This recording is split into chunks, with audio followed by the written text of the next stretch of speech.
Shalom, saudara yang dikasihi Tuhan. Pada saat hari ini kita bersama-sama akan belajar satu kebenaran firman Tuhan.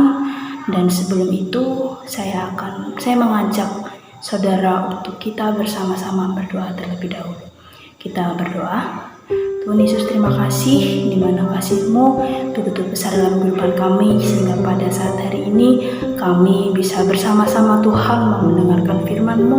Tuhan yang akan berkati kiranya kebenaran firman ini bukan saja hanya kami dengar, melainkan kami dapat melakukannya dalam kehidupan kami sehari-hari. Berkati hamba-Mu yang berbicara, kiranya dapat mengatakan sesuai dengan kehendak-Mu ya Bapa. Terima kasih Tuhan, hanya dalam nama Tuhan Yesus kami berdoa. Haleluya, amin. Bapak Ibu Saudara yang dikasihi Tuhan, pada saat hari ini kita akan bersama-sama belajar tentang satu kebenaran firman Tuhan, yaitu tentang mengampuni. Kita akan buka bersama-sama dari Matius pasal yang ke-18. Saya ambil dari ayat 21 hingga ayat yang ke-22. Demikian bunyi firman Tuhan. Kemudian datanglah Petrus dan berkata kepada Yesus, "Tuhan, sampai berapa kali aku harus mengampuni saudaraku jika ia berbuat dosa terhadap aku? Sampai 7 kali?" Yesus berkata kepadanya, "Bukan. Aku berkata kepadamu, bukan sampai 7 kali, melainkan 70 kali 7 kali." Bapak Ibu Saudara yang dikasihi Tuhan, apa sih maksud perkataan Yesus yang mengatakan bahwa mengampuni itu sampai 70 kali 7 kali? Nah, di sini kita dapat bisa mengambil kesimpulan bahwa dalam konteks itu Tuhan mau kita untuk mengampuni tanpa batas. Nah, apa sih mengampuni? Dalam Kamus Besar Bahasa Indonesia, mengampuni artinya memberikan ampun atau tidak menghukum, tidak menegur kesalahan yang telah diperbuat, dan memaafkan. Jadi mengampuni berarti tindakan memberi maaf atau pengampunan kepada seseorang yang telah melakukan kesalahan. Tindakan memberi maaf atau pengampunan. Jadi mengampuni adalah bagaimana kita bisa memaafkan setiap kesalahan orang-orang yang telah berbuat jahat, berbuat salah kepada kita. Nah, dari tema mengampuni ini saya ada beberapa cerita yang dapat saya bagikan kepada Bapak Ibu Saudara. Mungkin ini juga bisa menjadi inspirasi, bahkan mungkin kedepannya nanti dapat menjadi bekal bagaimana Bapak Ibu Saudara bisa mengampuni dengan sepenuh hati dan tanpa batas. Yang pertama adalah ada satu kasus di mana ada seorang ibu yang pada saat itu anaknya telah dibunuh oleh si pembunuh ini. Dan yang dilakukan seorang ibu ini adalah mengampuni. Nah, dan yang kedua, si ibu ini juga kehilangan suaminya. Suaminya ini juga dibunuh oleh pembunuh yang sama dan dibunuh di depan mata ibu ini sendiri. Bagaimana rasanya? Pasti rasanya sangat sedih, sangat sakit. Apalagi itu adalah anak dan suaminya sendiri yang dibunuh. Namun pada saat kasus ini sampai ke pengadilan, apa yang dilakukan ibu ini? Pada saat itu, ibu ini hanya berdiri, menangis, dan mengatakan bahwa ketika hakim bertanya kepada ibu ini, mau diapakan pembunuh ini? Jawab ibu itu hanya, "Aku ingin mengampuninya dan aku ingin menjadikan pembunuh ini menjadi anak angkatku." Begitu luar biasanya hati ibu ini. Coba kalau kita ada di posisi ibu ini, apakah kita mampu untuk kita bisa mengampuni setiap orang yang bersalah kepada kami? Bahkan dengan masalah sepele yang dia buat kepada kita, apakah kita bisa mengampuni seperti ibu ini yang bisa mengampuni si pembunuh yang telah membunuh anak dan suaminya? Yang kedua adalah cerita dari Yusuf. Pasti saudara-saudara semua tidak asing dengan cerita ini, di mana Yusuf yang hidupnya sebelum dia menjadi pemimpin dulunya adalah orang yang dijauhi, orang yang dibenci oleh kakak-kakaknya, saudara-saudaranya, bahkan dia dibuang, dia dijual, dia juga difitnah, dia dimasukkan ke penjara, hingga pada akhirnya dia bisa menjadi seorang yang sangat berkuasa, sangat besar. Bapak Ibu Saudara yang dikasihi Tuhan, ini sungguh luar biasa bagaimana Yusuf bisa mengampuni kakak-kakaknya, saudara-saudaranya, bahkan ketika mereka sedang menghadapi kesulitan, mereka sedang menghadapi kesusahan. Yang dilakukan Yusuf adalah membantu menolong mereka, menerima mereka kembali. Yusuf tahu bahwa mereka adalah keluarganya, mereka adalah orang-orang istimewa yang dipunyainya. Sungguh luar biasa dari kedua kasus ini, dan masih banyak lagi cerita-cerita yang lain yang dapat menguatkan kita tentang pengampunan ini. Namun saya hanya membahas dua ini saja. Nah, dari dua cerita di atas dapat disimpulkan bahwa betapa luar biasanya melakukan pengampunan tanpa batas. Sungguh luar biasa pengampunan yang dilakukan oleh ibu yang anaknya dan suaminya telah dibunuh, dan juga Yusuf ini. Sungguh kalau kita ada di posisi mereka, apakah kita bisa mengampuni setiap kesalahan orang-orang yang telah berbuat salah kepada kita? Bapak Ibu Saudara yang dikasihi Tuhan, lalu mengapa sih? Apa alasannya kita perlu mengampuni? Yang pertama, mengampuni adalah perintah Tuhan. Seperti dalam doa Bapa kami yang mungkin sering kita ucapkan, sering kita doakan, yang mengatakan bahwa ampunilah kesalahan kami seperti kami mengampuni orang yang bersalah kepada kami. Kita sering memohon kepada Tuhan di mana kita mau diampuni setiap kesalahannya. Namun di kata-kata berikutnya yang mengatakan bahwa ampunilah kami seperti kami mengampuni orang yang bersalah kepada kami.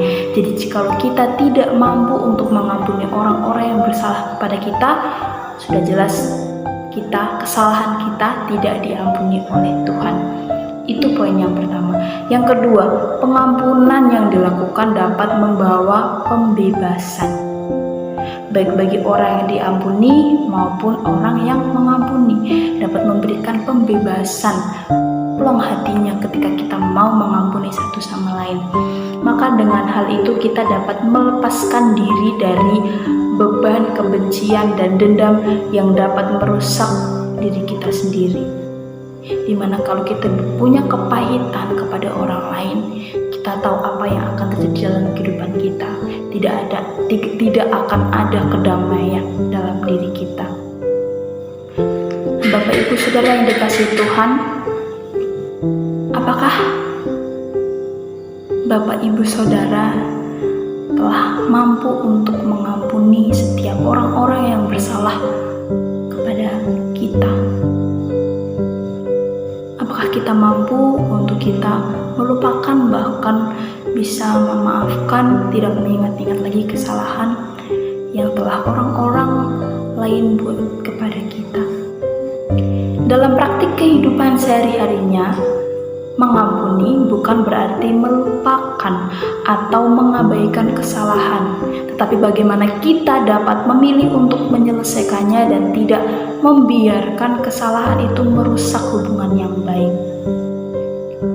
Kita tahu bahwa kesalahan sekecil apapun yang dibuat oleh orang dapat merusak hubungan baik antara kita dan orang itu. Walaupun kita sudah mengatakan bahwa kita mengampuninya, kita sudah memaafkannya, namun ketika kita merenung, ketika kita sendirian, kita masih mengingat-ingat apa yang terjadi dengan orang itu, dan kita masih mengungkitnya kembali. Nah, itu namanya bukan mengampuni. Itu hanya melupakan sejenak kesalahan yang telah orang lain perbuat kepada kita. Dan ketika kita kembali mengingat-ingatnya lagi, kita ungkit-ungkit lagi kesalahan kepada orang tersebut atau kesalahan yang orang tersebut lakukan kepada kita. Nah, Jadi untuk kita dapat mengampuni, kita perlu Roh Kudus. Roh Kudus yang mampu untuk menerangi diri kita, membantu kita supaya kita dapat mengampuni. Saudara, Tuhan tahu bahwa kita itu sulit mengampuni. Tuhan tahu bahwa kita sebagai manusia yang terbatas ini gampang sekali untuk mengungkit-ungkit kembali kesalahan-kesalahan orang-orang yang sudah berbuat kepada kita. Namun dengan pertolongan Roh Kudus, saya yakin saya dan saudara mampu untuk melakukan kebenaran firman Tuhan, yaitu untuk memaafkan atau mengampuni setiap kesalahan orang-orang yang telah mereka berbuat kepada kita. Dalam menghadapi kesalahan orang lain, kita diajarkan untuk merespon dengan kasih dan pengampunan, bukan pembalasan. Jangan anggap bahwa ketika kita membalas kejahatan yang orang lain lakukan, kita juga membalasnya dengan kejahatan, kita dapat hidup dengan bebas. Tidak, justru kita akan mendapatkan balasan yang lebih lagi, di mana di sini Tuhan mengajarkan untuk kita bisa mengampuni orang lain dengan kasih dan tidak melakukan pembalasan. Ampunilah orang lain seperti Tuhan mengampuni, yaitu dengan tanpa syarat, seperti Tuhan yang telah turun ke dunia, Tuhan yang telah rela mati di salib bagi kita, tidak ada syarat sama sekali, Bapak Ibu Saudara. Dan tanpa batas, seperti firman Tuhan yang telah kita dengarkan bersama-sama tadi, ampunilah orang lain 70 kali 7 kali, artinya tanpa batas, serta dengan kasih karunia dan kekuatan Tuhan, kekuatan Roh Kudus, untuk kita bisa mengampuni orang lain dengan tulus dan sepenuh hati. Bapak Ibu Saudara yang dikasihi Tuhan, mengampuni adalah cerminan dari kasih Allah yang tak terbatas. Mari kita bersama-sama mempraktikkan pengampunan dan kita membantu untuk membangun dunia yang lebih penuh kasih dan damai. Alangkah baiknya, alangkah indahnya jika kehidupan kita dipenuhi dengan kasih, kehidupan kita dipenuhi dengan kedamaian. Pasti banyak sekali orang-orang yang mau dekat dengan kita, bahkan nyaman ketika bersama-sama dengan kita. Marilah bersama-sama kita menjadi berkat bagi orang lain. Ampunilah orang lain tanpa batas, seperti Tuhan mengampuni kita. Sekian firman Tuhan yang bisa saya sampaikan pada saat ini, dan mari kita tutup firman ini dengan doa. Bapa, terima kasih pada saat hari ini Engkau telah mengingatkan kami di mana kami harus mampu untuk bisa mengampuni orang lain tanpa batas dengan sepenuh hati ketulusan kami. Mari Tuhan yang akan bantu kami, Roh-Mu Tuhan yang akan bekerja terus dalam kehidupan kami, sehingga kami bisa ya Bapa dan mampu untuk mengampuni setiap kesalahan orang-orang yang bersalah kepada kami. Ajari kami untuk kami mampu melakukan firman-Mu. Kiranya apapun yang kami dengarkan saat ini bukan saja kami dengarkan saja ya Bapa, melainkan kami dapat melakukannya dalam kehidupan kami sehari-hari. Terima kasih Tuhan, terima kasih Yesus untuk setiap firman-Mu pada saat ini, dan kami akan melanjutkan kegiatan kami hanya dalam nama Tuhan Yesus kami berdoa. Haleluya, amin.